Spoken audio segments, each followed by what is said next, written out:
Hi guys, so karon magmikos-mikos ta og itlog kay magtorta ta og talong.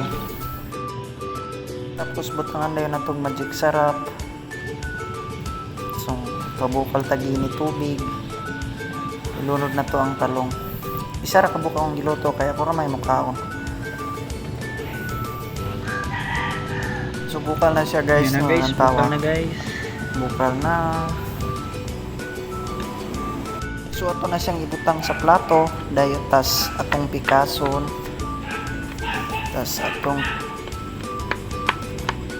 buko na siya, tas ginana, yung ngana na tawag sa inyo nga, para nga ma-mix siya sa itlog.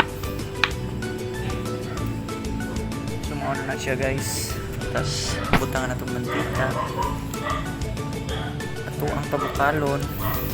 Dayon ato nang i-mix ang atong talong sa itlog. Dayon imikos-mikos o gamay. Mikos-mikos.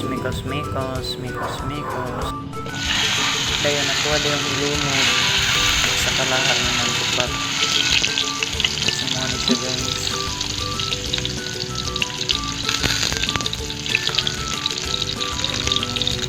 Simple lang po. At least makakaon. Yan na guys, hapit na maluto. Hambaw na taan ni Ron. So luto na siya guys. Yan.